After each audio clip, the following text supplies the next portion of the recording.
Good morning. And good evening, beautiful people. We back. We Yes, back. We sir. back. Like Cam Newton, but we're not fighting kids, though. You feel me? Glad for another episode of Mose Knows. Man, we got a lot going on this episode. Two great interviews. And of course, some little bit of Texas talk. Get a little recap about how everyone did. But before we hop into all that good stuff, let's get into the nitty gritty. Dion, how was your week last week, bro? Man, it's flew by. Unfortunately, we couldn't do a pod last week, but really just the highlight of these last 2 weeks for me is I shot a baby shower. Did a little event. It was dope, pretty fun. But yeah, that was kind of the highlight. Dropped that video. I sent it off to them. They said they enjoyed it. All right. But yeah, it was really good. But how about yourself, man? I know these last 2 weeks for you has been a roller coaster. Rough, bro, rough. For anyone who doesn't know, the reason why we didn't have a pod last week because I had an infection in my nose, was recovering from all of that. I will say this though, when you sick or when you out for the count, you see who really mess with you, bro, and you see like all the love that you get. I had a lot of text messages, a lot of people saying, "Hope you get well." The crazy thing is, I didn't get one from you, so I know how we stand. Great to know that you're not my friend. Guy here. But anyway. But anyways, yeah, it was a great little time of like sitting down, being I guess you could say still, you know what I'm saying? Not running around all the time. I had to take off work, so I legit couldn't do anything. I was drowsy, couldn't really move, had to recover. And so it was a time for me to kind of look inside and figure out what I'm struggling in and stuff like that. So it was a great introspective time to be in. But yeah, learned a lot and glad to be back and can't wait to talk about some sports. All right. So much stuff has happened over the weekend when it comes to the 40 acres. Let's just start off with Texas softball. They are now 12-1 on the season. They actually had their first loss this weekend against Stanford. It took extra innings, though, for them to get that loss against Stanford. But I tell you what, despite the loss, this team is nice, Dion. I mean, they're continuing to show why they are such a historic, traditional program of greatness. And I can't not see them being one of the final teams left standing at the end of this year with the way they're playing. And, of course, the inflection of all of the new talent when it comes to these freshmen on the roster. They're nice. They got a nice little roster. So I just can't wait to see how they grow and how they continue to get better because they're a young roster, but they're already showing how great they are. And then moving on to Texas baseball, they had a historic weekend, shutting out Cal Poly for the whole weekend, not just for one game. That was the first time the team has had a shutout weekend since 2002. Only the third time ever in Texas baseball's history. The pitching staff balled out. Shout out to Charlie Hurley. Shout out to Cody Howard. But of course, I got to give a shout out to LeBaron Johnson Jr., the ace of the team. Showed why he is the ace. 8 shutout innings in game 1, 8 strikeouts, and he was just on the bump doing his thing, bro. He was in his bag, you know what I'm saying? Louis, Gucci, Armani, Polo. Birkin, Shout out to Polo. Don't forget Polo. You said Polo or Polo not up there. Don't forget Polo. Polo not up there, bro. Oh my goodness. They on a little tier lower. We disrespecting Polo with the times that we're in. Oh my gosh, man. Let's keep it moving though. Let's keep it moving. Yeah. Facts. Okay, so baseball did their thing over the weekend. They're proving a lot. They're proving a lot about this team, and it's great to see that the freshmen are playing well compared to last year, how it took a little bit for that freshman class to kind of get going at the plate. And so Texas women's basketball, it hadn't taken a while for them to get going. They've been going the whole year. They continue to dominate. They beat UCF on the road, 87-56. Yeah, if you're doing the math, that's 31 points. They beat this team by 31 points on the road. Disgusting behavior. They moved up to number 3 in the polls. That's the highest ranking that they've had all season. And if we're going to give credit, right, to all these great players, right? So we've been shouting out Aaliyah Moore. We've been shouting out Shaylee Gonzalez. We've shouted out, of course, Madison Booker for how she stepped up in the role without Rory Harmon. I think if we're going to give credit to the player, we got to give credit to the coach that's preparing them. And so shout out Coach Schaefer, right? I think Dion, with everything that this team has been through, losing arguably their best player back in December, and also let's not forget Deanna Gaston has been out double-digit amount of games, and she was first team All Big 12. So it's not just losing your best player, but also losing a first team All Big 12 player, and you're still number 3 in the country. And to me, that sounds like Coach of the Year behavior. Yeah, I'm just being honest. So I agree. Now I will say this: their next matchup, ahead. big time. They're going against the team that they last lost to, Oklahoma. And so if they win this game, Texas women's basketball, they will put themselves in position to get a share of the conference title. Now, they would still have to win against BYU on Saturday. Not saying that's a given because anything can happen when you play, but Oklahoma is the test, right? And so we'll see if they'll be able to play defense better than they did last time. Oklahoma scored over 90 points on them last time they played, and that's when Coach Schaefer went on his big rant about that's not Texas basketball, and they just didn't play well. I mean, when you give up plus 90, that's just not great defense, and that's what Coach Schaefer prides himself on is his defensive efforts for his teams. And so we'll see if they get some revenge up in Norman, by the way. So that's going to be a hostile environment, and it's going to be a game to watch on Wednesday night. I can't wait. And if they want to share the title, they have to win that game, and we'll see if they can get it done. But on the flip side, from one butt whooping to another, the other side of things for men's basketball, not too great, right? In Kansas, Allen Fieldhouse, they lost 86-67, and Dion, it wasn't really close. It wasn't really. What'd you say earlier? What'd you say? Don't do that, man. A good old fashioned pop stop. Stop it, I'd heard. Hey, don't grab the belt. I know you're not grabbing the belt. Move your hand. Move your hand. Yeah, it was good pretty bad. Old-fashioned butt whooping. It was pretty good bad. Good old-fashioned butt whooping. It was pretty bad. And I think Canada just showed the deficiencies in this roster. You know, that they don't have a lot of big men. Texas, that is. I mean, you have Caden Shedrick, but he's dealing with a back issue. And then you got Dylan Mitchell, you know, who's 6'8", you know, maybe 200, 215. So when you have a dude like Hunter Dickinson down low doing his thing, I mean, he's unstoppable, and I think they really exploited that. The sad part, though, about it was that Kansas didn't have Kevin McCoyers, and so, like, you don't have a dude that's one of your star players. You expected Texas to put up a little bit better of a fight, but it just wasn't a game at all the whole time, and so that was very disappointing. But, they still got games to play, right? So they're playing tonight, Tuesday night against Texas Tech at Lubbock. And so that's going to be another game where we're talking about these NCAA talks. We're talking about their chances of making the tournament.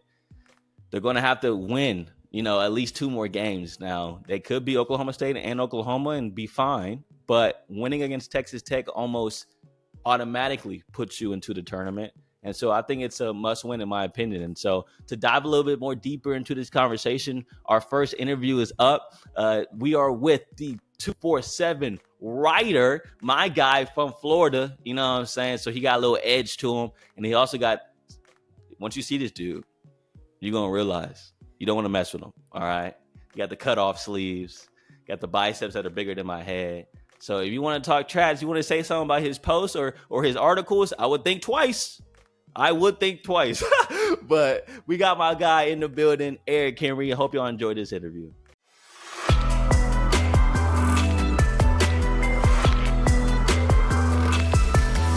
All right, the man's here now, fresh off the workout. Eric Henry's in the building, bro. What's good, y'all? How you doing? Oh, man, what's going on, fellas? Like I said, when I arrived here in Austin, I had 2 goals. One was to hop on the Hardge live show with the homie Mike Hardge, our brother. Respect. And the other one was to be on Mose Nose. So, in fact, I'm living out both of those. Man, it's only up from here, baby. See, this is how I know he lying, though, Dion.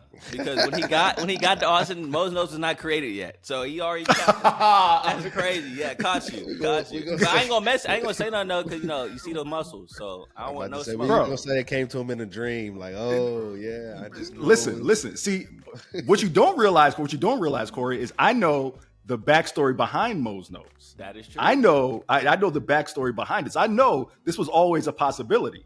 All right. Hey, so, look at him, man. He's a journalist. He knows how to talk. I love that. Well, Eric, let's talk about some Texas men's basketball, huh? What performance last weekend out in Allen Fieldhouse? You were there, correct? Just making sure. No, I was not in Lawrence. Okay. I was Have you here. been in that arena before?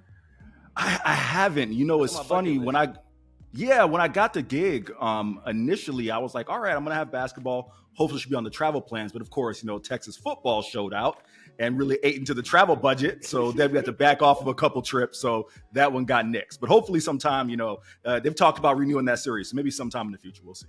Yeah, that'd be dope. That'd be dope. Well, if they're going to renew it, they'll have to put a better performance than what they did on Saturday, huh? What was your perspective from that game? And, man, it wasn't even close from tip-off. It was kind of like a blowout the whole time.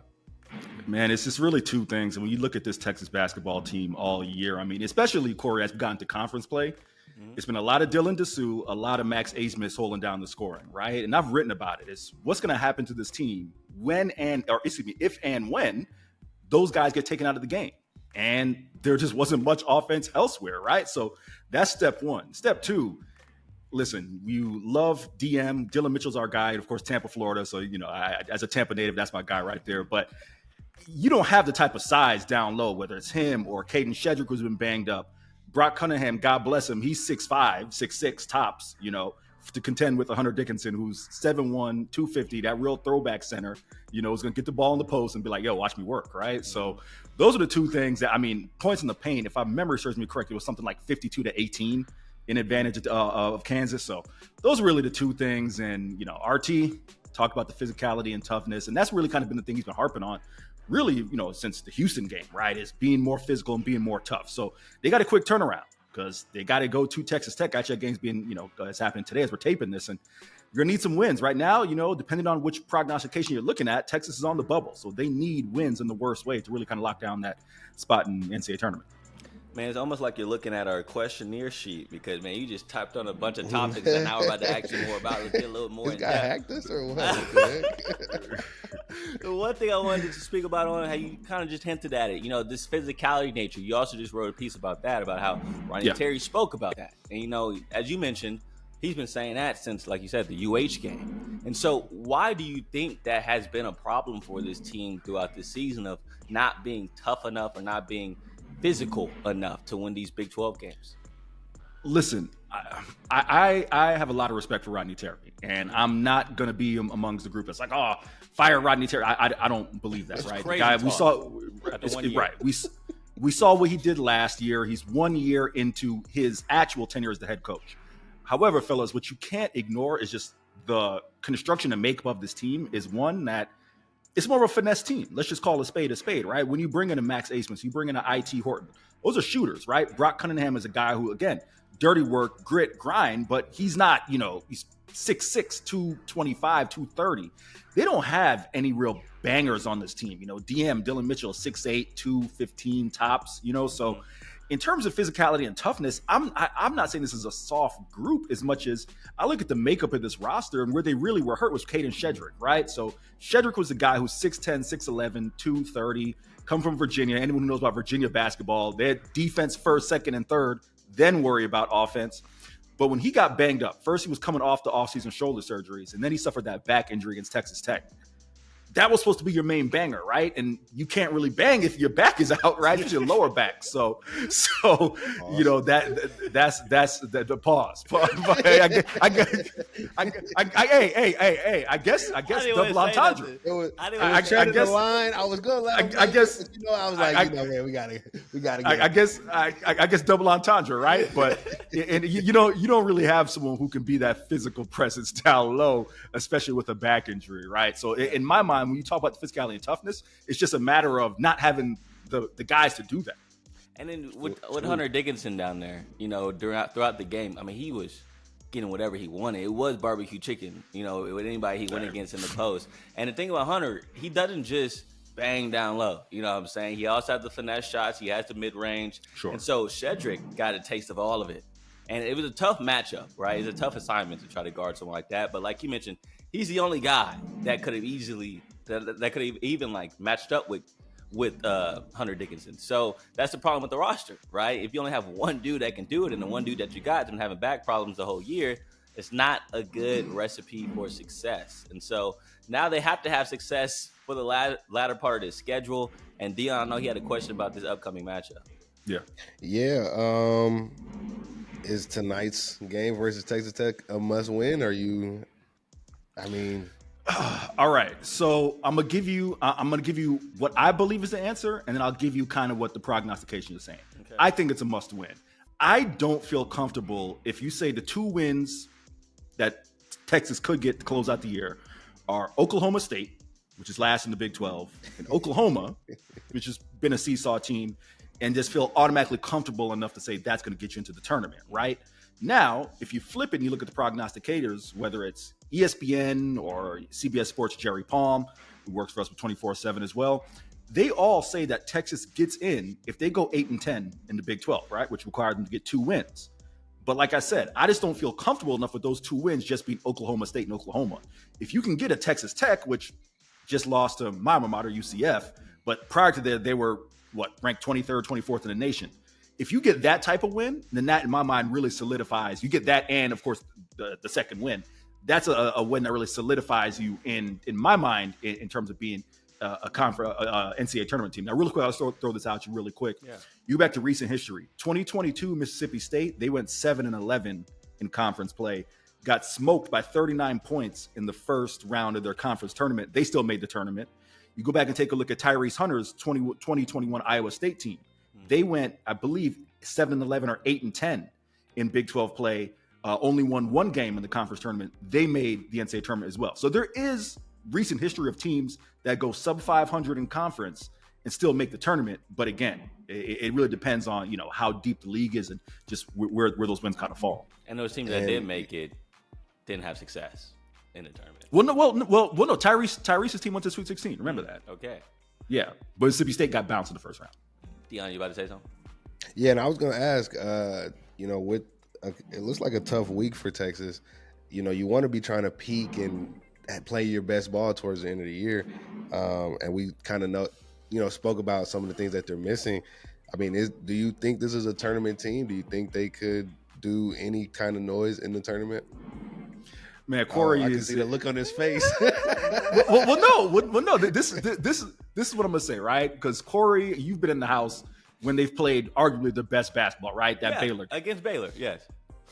If you see that team, how can you not say, all right, this is a team that can go in and make some noise? And that's even with a guy like Shedrick, because Shedrick got hurt the first conference game against Texas Tech. So if they're playing that type of basketball, sure, I feel they can go in and compete with 80-85% of teams in the nation. But if they're going to be that game too, right? But if they're going to be this type of team that goes through these stretches where they go 3-4 minutes without a bucket and then can't really defend anybody, then no, So I hate to give you the cop-out answer, Dion, but it's like when you see them at their best, yeah, you feel like they're a conference team. But when you see what we've seen the majority of this year, which is a team that's up and down, not really.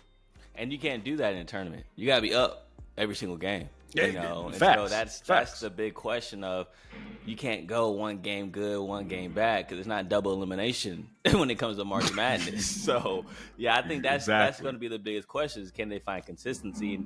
And with the season ending, yeah, they don't have a lot of time left, but they do have the Big 12 tournament, and so that could be a time where they can find that consistency. But from what history shows us, they're not consistent.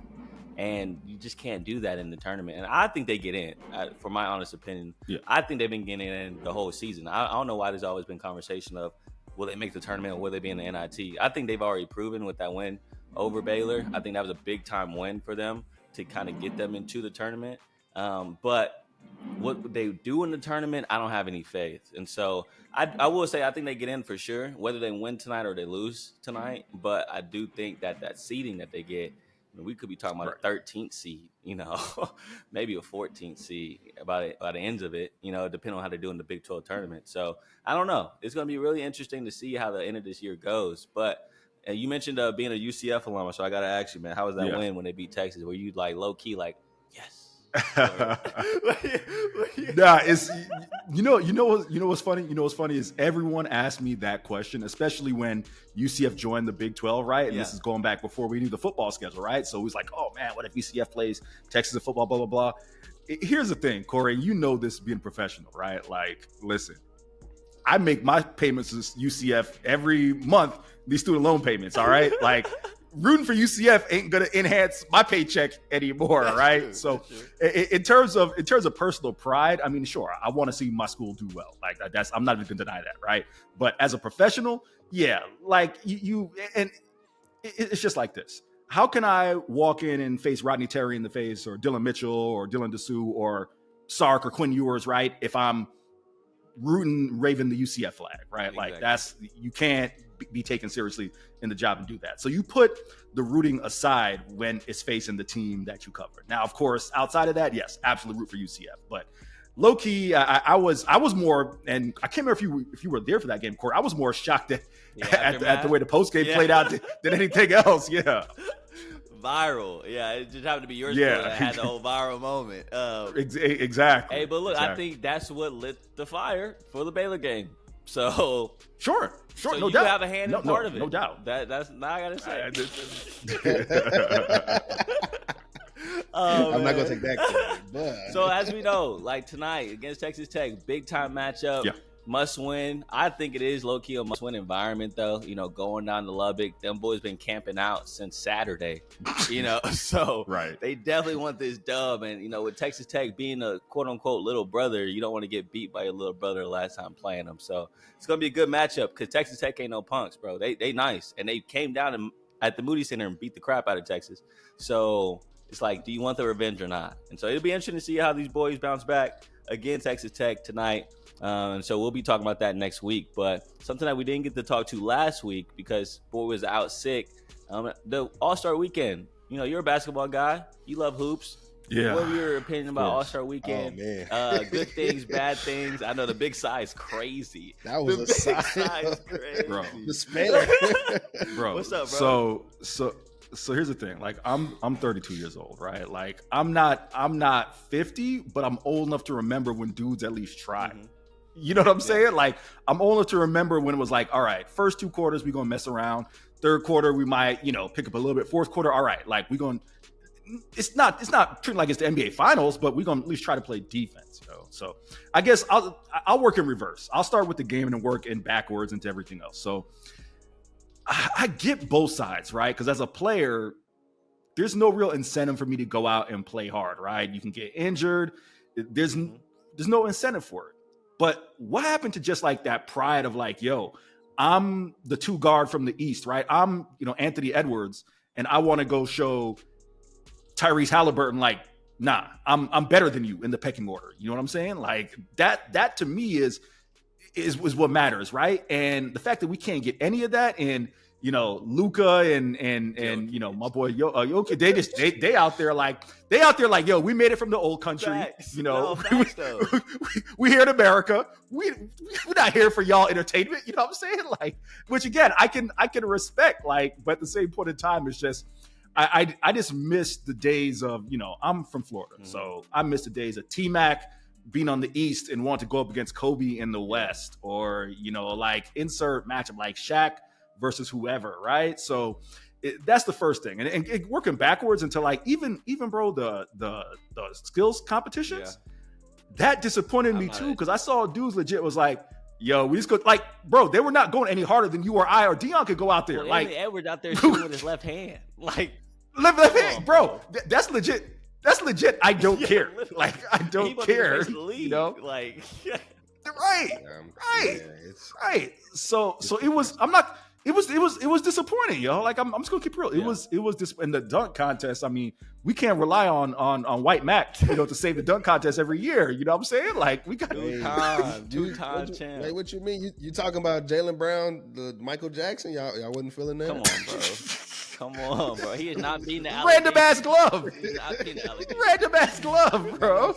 Y'all not feeling the no look dunk that he did? What y'all talking about? Well, the worst part about it, him coming out and saying like, the reason why superstars don't want to do it because they don't get clowned on social media, and then of course he goes out there and gets clowned on social media. It didn't help his cause at all. Like he kind of proved everybody right. It's like, see, this is why all stars don't do it, because the moment he does something, social media is going crazy, bro. And now I was dying laughing now. I will say. But also, did we all see the dunks you did? Those are like 8th grade. I just started dunking. These are my first couple of dunks. Like, right. Like I was like, come on, that's bro. True. The left hand. Yeah. Like, no, that's definitely true. He should have been in the finals in the first place. Should have been Jacob Toppin. That's for sure. Oh, but I just don't know how you fix the slam dunk contest. But I will say this: one positive. I like Steph and Sabrina. I like. I thought that was fire. Yeah, I think that was a great idea for them to be able to do that. And I don't feel like enough people are talking about Sabrina. Like she would have won the 3-point contest against Dame from the same line. You know, people talk about using a different ball, but like you got to expect that hand sizes are different. That's genetic, right? But the fact that she's shooting from the NBA line like that's crazy, you know. And the fact that she was so efficient by doing that, like I said, would have beat Dame with her score. So I thought that was super dope, and I think they should continue to do something like that. Maybe, you know, do a little 2-team, like a duo team type thing, like Steph and Dame versus, let's say, Sabrina and like Enrique, right, from Dallas Wings. Like, I think that would be super cool to start doing stuff like that to incorporate, because clearly first go round it was a success, and I'm happy that Steph, you know, we talk about the dunk contest and not having superstars. Steph is humble enough to go out there and put his not legacy, but like we all know Steph is the greatest shooter of all time, right? He doesn't have to go out there and do that. We already know he is. And so the fact that he has that secureness in himself to go out there and go and compete against a woman in Sabrina and then win it, you know what I'm saying? Because he could have lost. You know, he could have lost, but he went out there and won it anyways. I think that's a good thing for the league to have superstars show why they're great. And so you don't see that in the dunk contest, and maybe because shooting is something different, you know, it's less pressure. I don't know. You know, I'm not a hooper, so I don't really know what it means to be a shooter compared to a dunker. But I will say props to Steph for going out there and putting his name on the line on a national stage and then competing at that point. So I like that part of the All-Star Weekend. Fellas, I want to throw something out at you, right? Because this is something in terms of whether it's a 3-point competition or whether it's the skills competition or maybe even like a little mixed 2-on-2, right? Like this is one of my things I think the spice up and make it interesting. And I want y'all's thoughts on this. So let's take a dollar amount that is significant enough for an NBA player, right? Maybe it's $5 million. Maybe it's $10 million. I don't know, right? But let's take a dollar amount that's significant. And then you take a dollar amount that's significant to the WNBA. And I bring this up because we just saw Breanna Stewart, who's one of the top players in WNBA, just sign a 1-year non-guaranteed contract for $262,000, right? Crazy. So my solution is this. I bet you put $750,000 out there in the skills competition and say, okay, we're going to do, if the female winner gets, you know, $750,000, right? Which is 3 times the maximum.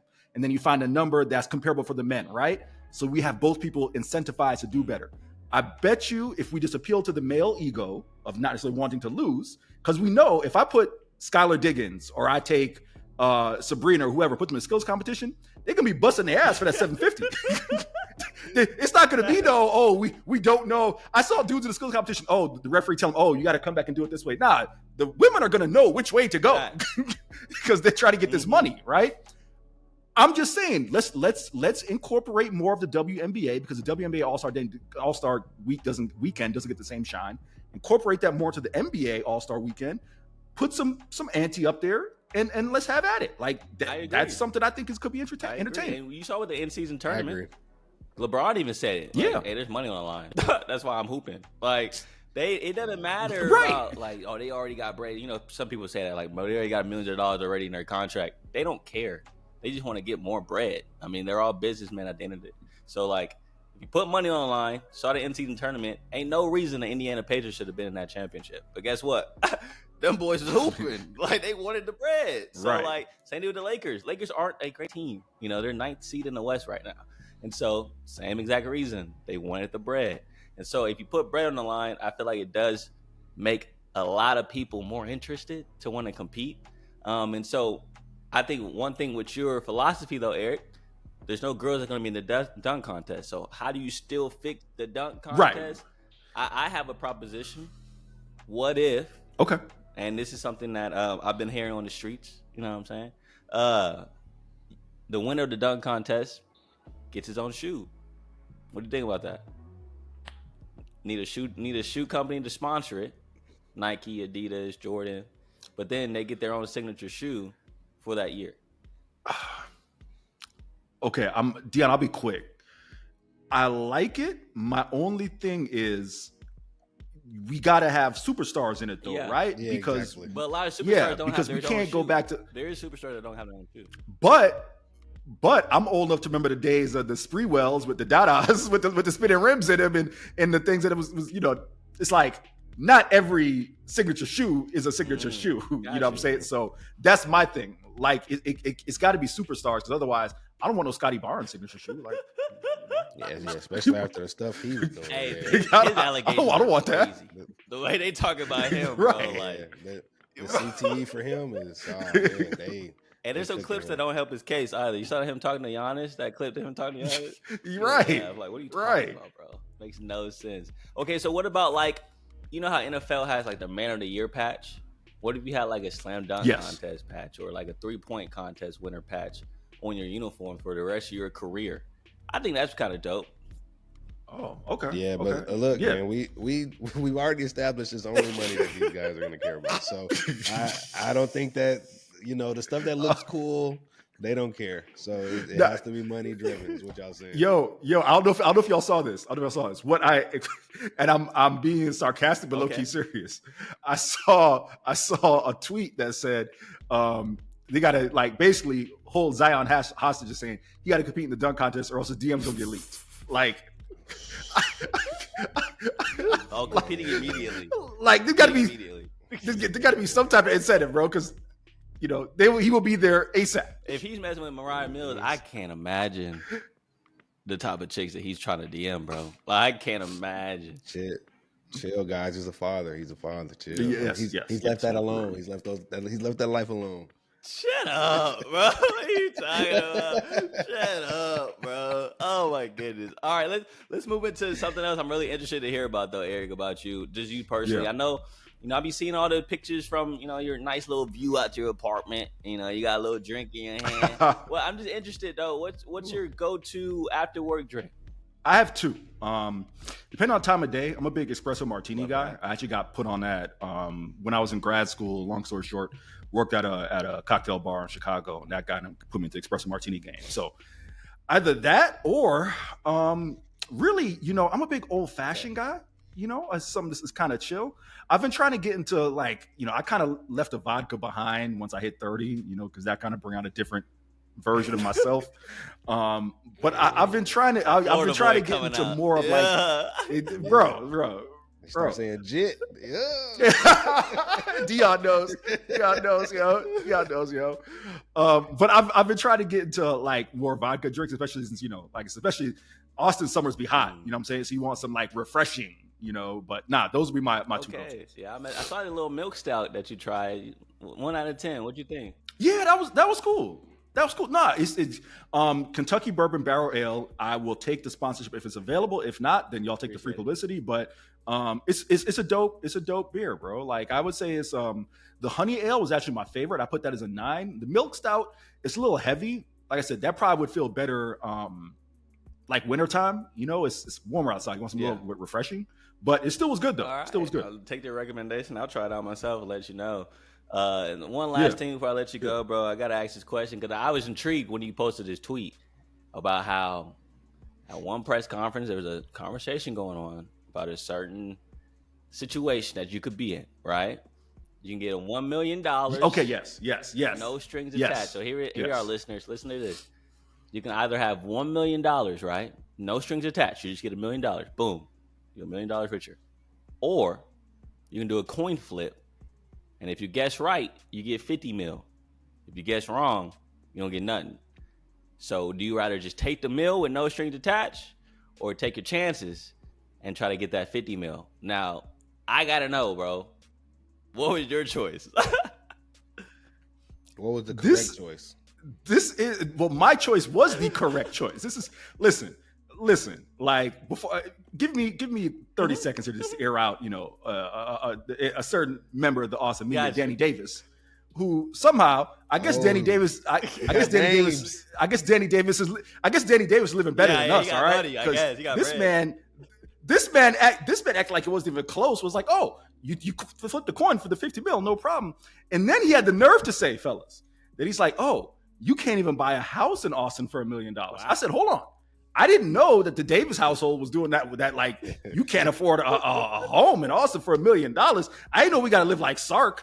I mean, my goodness, I can buy a home in Austin for $1 million. But again, I'm not crazy. again, I didn't know that, Danny Davis, who also has horrendous music takes, but I'll leave that for another episode. Was living this well. So my answer was take the $1 million. Bro, I'm gonna run down a list of things I could do with the $1 million. I can pay off all of my student debt. I can pay off all of my debt, period, with the $1 million.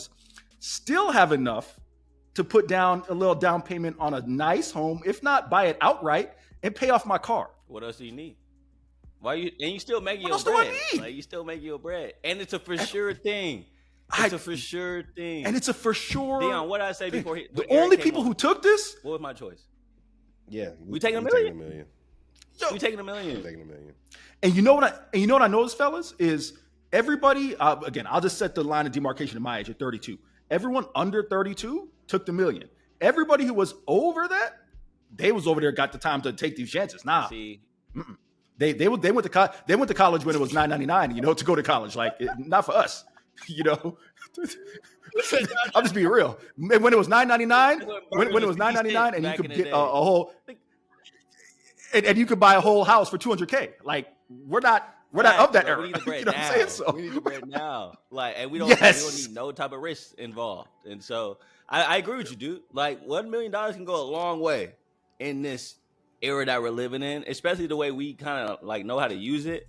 And so, yeah, I get it. We're gonna spend that meal, for sure. But we're gonna spend it the right way. And so now just build the foundation for the rest. Why are you laughing? That boy said the white way. The white way.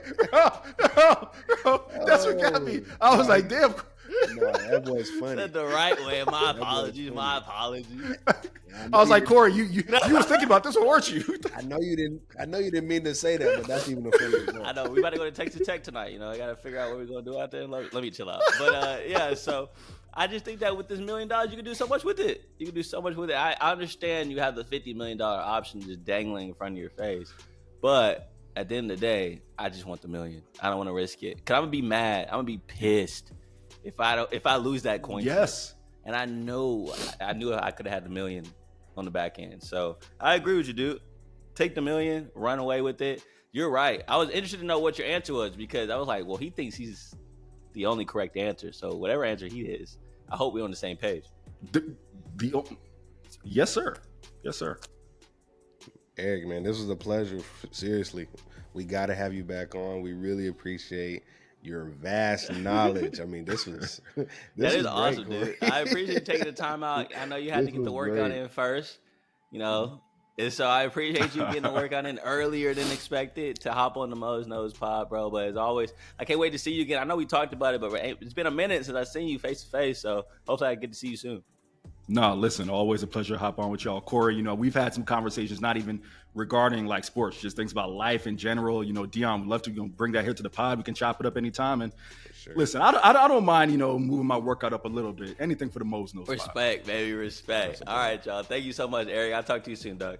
Man, I love it. I like how you throw a little jit out there, man. People that don't know what jit is, Dion, can you explain that for all the non-Florida people?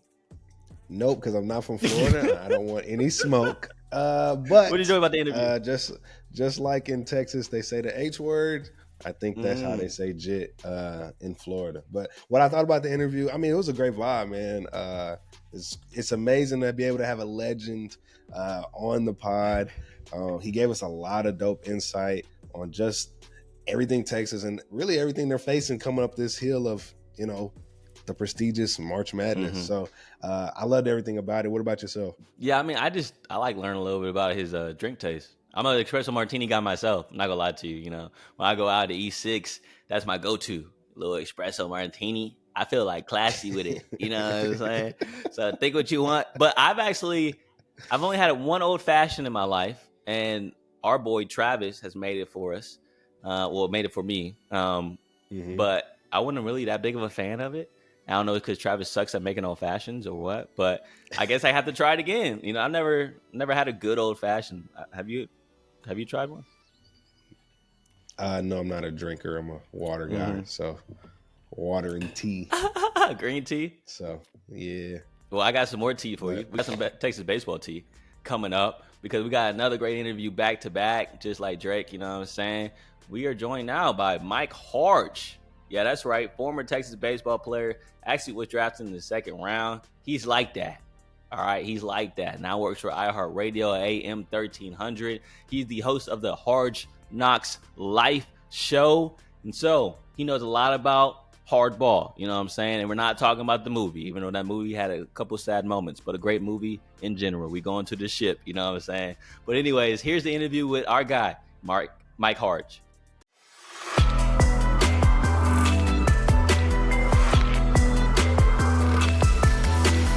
All right, now we joined by the man, the myth, the legend, Mike Hardge in the building, host of Hardge Knocks Life. What's popping, my guy?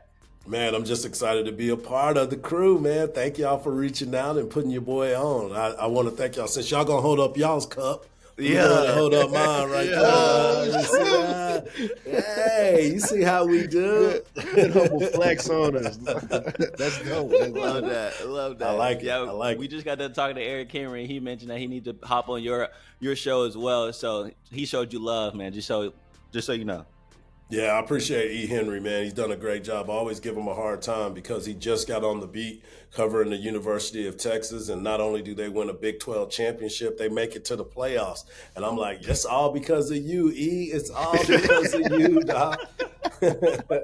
You know, we also gave him credit about why Texas basketball plays so well against Baylor because, you know, his alma mater, UCF, that was the game before. And so, like, thank you for making Texas play with Baylor. No, I don't want none of that credit, bro. I don't want none of that credit. But, man, I'm just so honored to have you here. And because we got to talk about baseball, right? So what other guy do I need to bring on except for the Mike Hardge? And so, Mike, from this past weekend, historic weekend against Cal Poly, won first game 2-0, second game 6-0, third game 7-0. First shutout in a weekend series since 2002. Only the third time ever in Texas baseball history. I just got to know from your perspective, is that more so this pitching staff in your opinion, or is that more so they're playing Cal Poly? I think it's a combination of both, but most importantly, I look at the fact that this is a staff that is trying to piece some things together. You know, coming into the season, obviously, LeBaron Johnson was supposed to be the guy. You looked at him, a Big 12 Player of the Year candidate, All-American, putting themselves in all these great conversations for National Player of the Year. But then you also got to look and see what's going to follow after him. Obviously, Tanner Witt was somebody that we had a lot of expectations for coming off of that Tommy John, but he wasn't able to take that next step.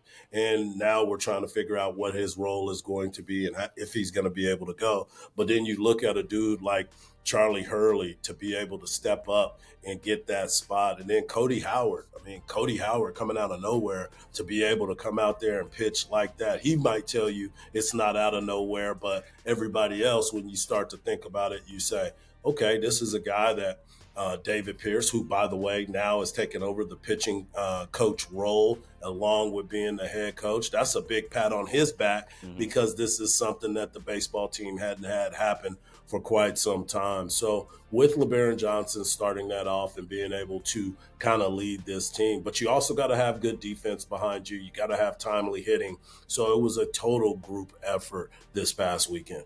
And you mentioned this guy, Cody, right? Because that's something that impressed me even in the first series against San Diego. I mean, the energy that he had when he came in for Tanner Witt and the emotions. You know, it's funny, we asked Coach Pierce after the game, like, was that a shocker that he showed that much emotion on the mound? And Coach was like, I just hope it's not fake because we ain't seen it the whole time. so he's become a guy, though, right? He's become a guy. And so what have you seen from Cody that's impressed you the most? Well, the thing about it is he's not afraid, and that's the biggest thing. A lot of guys, when they come into a big situation, probably not mentally prepared for that moment when he had to come in for Tanner Witt, unless somebody really put in his ear, hey, look, T. Witt don't look like he have it today, so you're going to be the first guy up. So those conversations were probably there. But then he's also trying to make a name for himself. So it's like, okay, I got my opportunity not once but twice, and both times I go out there and I really deliver.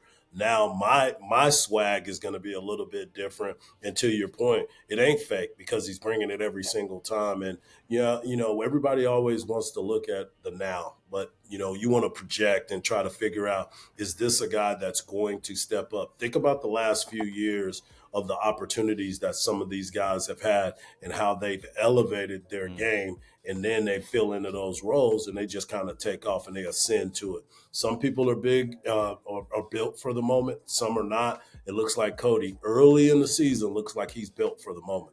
Yeah, you talk about some of those guys stepping up. It reminds me of Lucas Gordon, right? Absolutely. With Tanner Witt going down, he had to step up and become a guy, and then next thing you know, he's an ace. And so it's crazy how these things develop. And so Pete Hansen was another guy the year before that. Perfect. Pete was a guy that had to step in for an injured pitcher, worked his way into the starter, and then becomes an ace, gets drafted, and now pitching in AAA, doing the things that we expected from him once he elevated his game. So it's all about opportunity, and once you get it, what do you do with it? Do you go after it, or do you kind of sputter your way through? Being at the University of Texas is not for the meek, man. This is a team that traditionally spends their time in Omaha. They make vacation plans to be in Omaha at the end of the year. So it's important for you to understand what it's like to put on that burnt orange and step on that diamond. And speaking about putting on that burnt orange as a black man, they released that photo before the game on Sunday. Dion had a question about that photo particularly. Yeah, man. I mean, is this a new era that we're seeing our fellow brethrens catching up and, joining this burnt orange? And, how did that make you feel seeing that photo, seeing it being put out before the game?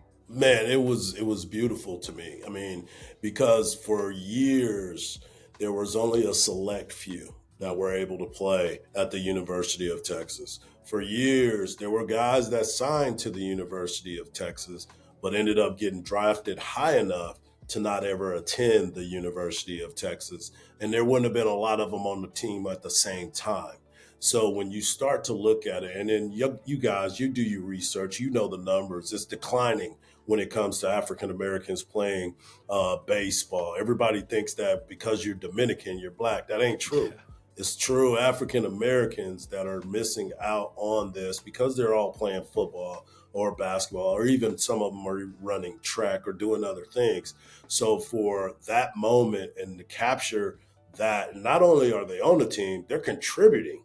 That's the other part about it. So it is something that opens the eyes to a lot of kids that are playing baseball and say, hey, University of Texas, not like the olden days where it was very few. Now they're very open to bringing in great athletes that happen to play baseball, or baseball players that are great athletes.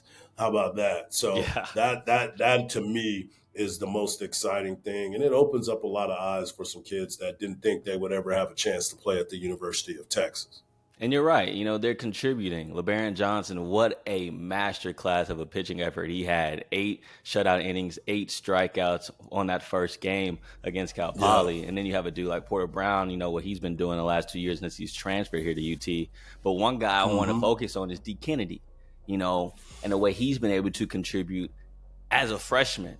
Are you surprised with not only D. Kennedy's efforts, but also just the freshman class in general, with how fast they've been able to assimilate into this new Texas culture? Well, I would say this, because when you sit back and you think about these kids nowadays, and you guys are both young, and me as an older man, I've seen the growth and maturation of these kids as far as being able to be exposed to a lot of things. You have these different levels of circuits. We can use the AAU format. You're playing in arenas, you're playing in big stadiums, you're playing in places that you normally would be gaga over. You know what I'm saying? You'd be like shocked. Oh my God, look how big this place is. Well, you played probably 7 games in UT Stadium before, so it's not that. You played in front of crowds if you've been to Perfect Game or the All-American Game, or D1 baseball, hosting different events. You're now exposed to different things that you wouldn't have been. So to me, you're facing top-notch pitchers when you're on the road and you're doing these things as a young player.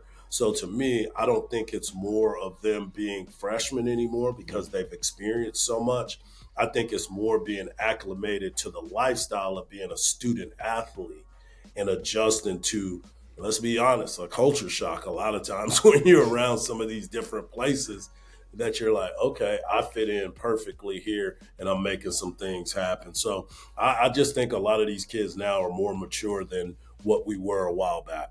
And, I think the cool thing is that you see the difference between this year and last year, because that was one thing Pierce kind of focused on last year was like, hey, these freshmen need to get more at-bats. Like, that's why they had a kind of slow start. Jared Thomas, it took a little bit for him to kind of get going. But then he became who he was at the end of the year.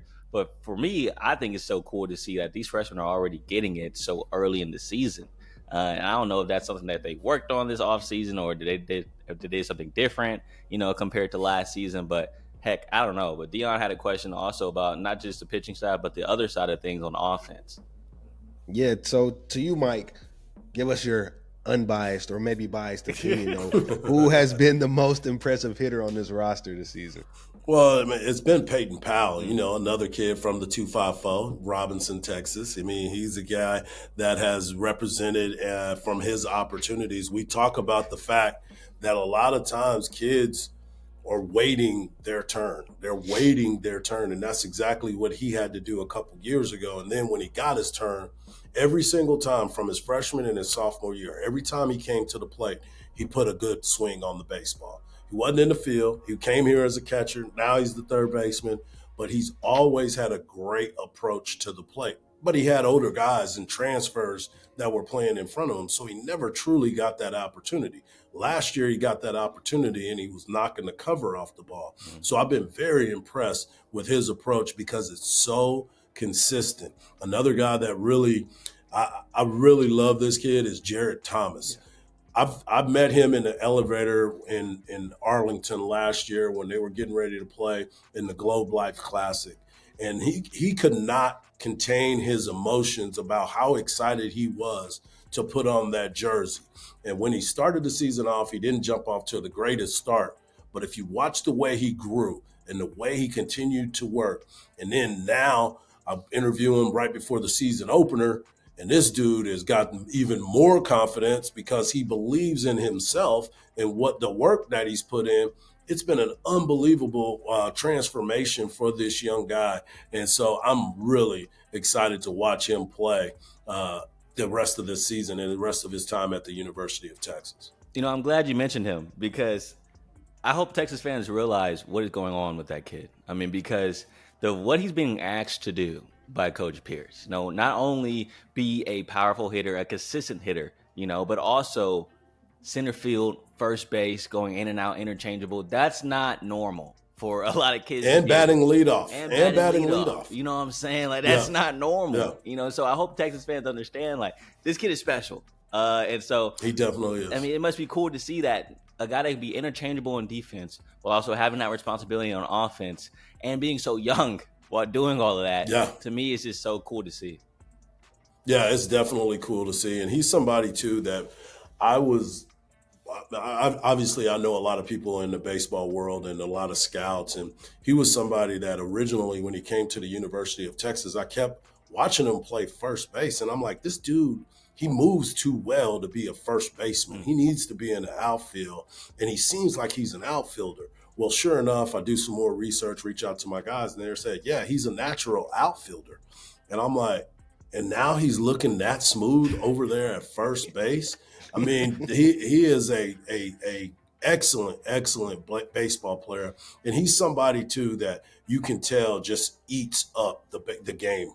He loves it so much, wants to be a part of it, can't get enough of it. And somebody that's basically saying, put me anywhere on the field, and I got this thing. That's exciting. Well, I know you have a big-time night tonight. Can you tell people where you're going to be at tonight? Yeah, I'm actually calling the University of Texas versus St. John for AM 1300, the Zone in Learfield.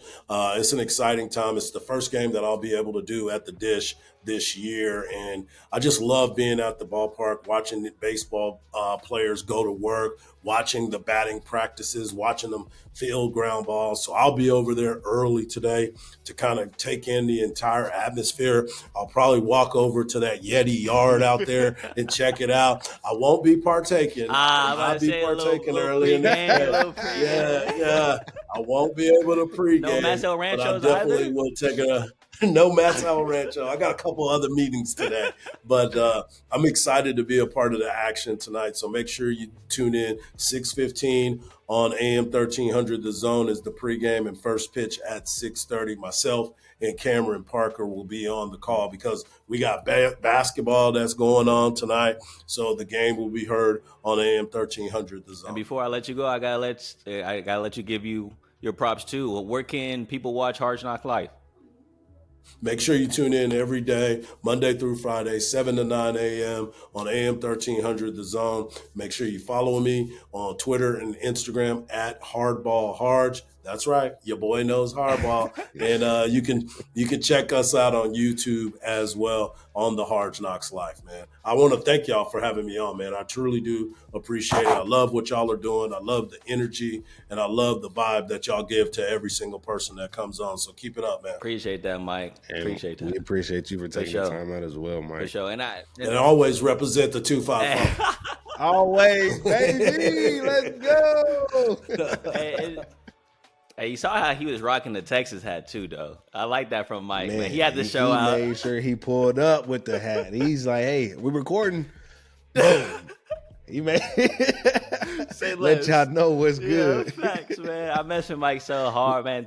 No pun intended, by the way. So yeah, I mess with him heavy, and yeah, I appreciate Mike for taking the time, and I appreciate Eric for taking the time after his workout. Dude got in the gym early. Then you know what I'm saying. Yeah, hey, I understand. He said like 4 a.m. To look like that, he seemed like one of those guys. Though Eric does that 6 a.m. workout guy. How long you in? 6 days a week, 6 a.m. Yeah, 3 hours. Yeah, you know, for no reason, just in there, just in there. But what you like about Mike's interview, man? What stood out to you? I think I really enjoyed we asked him about all the black baseball players. I loved him having his insight of, a lot of guys were either supposed to go or, something happened where they didn't end up going. And now seeing how prestigious that is, I'm like, okay, bet. Hey, if you want to go to a top school for baseball, we can add Texas on that list if you're somebody black. So and that was kind of my favorite part. What about you? I got to piggyback on that. Just because coming from a dude who wore the uniform, right, that was in those spaces, that was in those locker rooms, that was in that clubhouse, as a black man, I think he knows the standard that it takes to be a Texas baseball player, and even maybe the thoughts and I guess you could say the worries that he may have had during his time while he was going onto the team and getting himself acclimated into that Texas culture, because of course, like, it's changed over the years, it's been more welcoming, but who knows the hardships that he had to face back in that clubhouse. And so I respect Hardge for coming on, and I thank him for talking about that, because it does mean a lot to see so many black faces on this Texas roster, knowing the history of the school, if we're being honest. And so, heck, thank you for the change of culture. And you could say Mike is one of the pioneers of this new era of Texas baseball. And so, yeah, I just think that was awesome to hear him talk about that. But any final thoughts from this pod? It was a great pod. Two great interviews. This awesome. This was great. I liked how efficient we were. I know sometimes we go a little long, but this one was perfect. Final thoughts, I would say somebody in your 20s, find you a hobby, man. I know a lot of us, as soon as we got out of college, we're like, hey, how do you date? How do you make friends? And I was thinking about this the other day, like, yo, if you don't have a job like yours where you're interacting with everybody, a lot of people go to their job and go to the crib. So I say find you a hobby, find you something that you can do consistently. I know for the gamers, that is a hobby, but find something that, can translate talk to friends on the easily. Game. Yeah, but I'm talking about more of, because I want people to, I know we're losing this aspect of human interaction. So something that you have to get out the house and do. if it's bowling every week, you know, if it's riding your bike in the park and something that gets you out the house. I think that's something important that we're missing, especially after you know, Corey, when we were in college, I mean, you're around people all the time.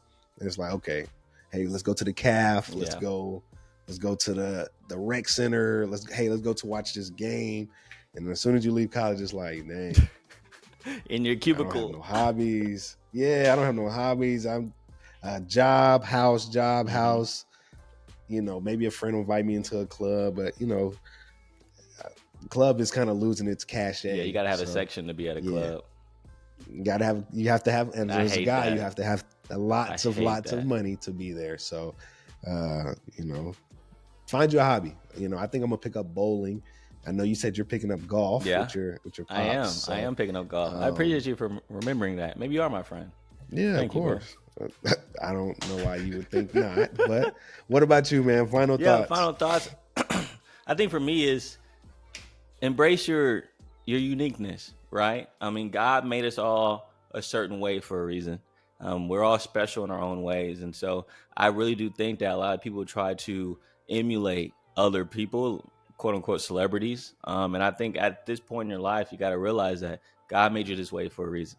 And so embrace who you are, embrace the people that have surrounded you. Like you mentioned, Dion, you have a lot of people in your life that want to love you, want to spend time with you. And so let them do that, you know, because you don't know the things that you can teach them and the things that they can teach you. And so, yeah, embrace who you are, embrace the uniqueness, and don't let other people tell you that who you are is not right, because there is no right or wrong when it comes to being a human being, because you are you. And so just be you and don't try to emulate anybody else. You're special, you know, and so don't forget that. Okay. But we're throwing shots at the BBL people. Okay, I see you. Bro, embrace your uniqueness, bro. Oh my god. Embrace your uniqueness, everybody. Yeah, I am not, bro. I'm not throwing shots at BBL, even though I do like them natural. You know what I'm saying? Or the veneers. You don't need the veneers. You need the donkey teeth. You know? Yeah, tell them, Corey. I don't want no smoke from the BBL community. This message is sponsored by. You trying to get me hurt out here in these streets, bro. That is crazy. That is crazy. BBLs have gone rampant, though. I will say that. We need to stop. Yeah. We need to stop. It is a pandemic that I hope comes to an end. Yeah. You know, it needs to just not the same. So. Yes, women, God has made you beautiful. No matter what you may think in your mind, guess what? You're beautiful. God made you that way. And even though, and Drake even made a song, BBL Love. That is true. That's true. We gotta get out of here, bro. Let's get out of here, bro. I ain't get this, dog. As always, dog. YERRRR. That boy is hilarious. Bro, you're hilarious, bro. What are you talking about?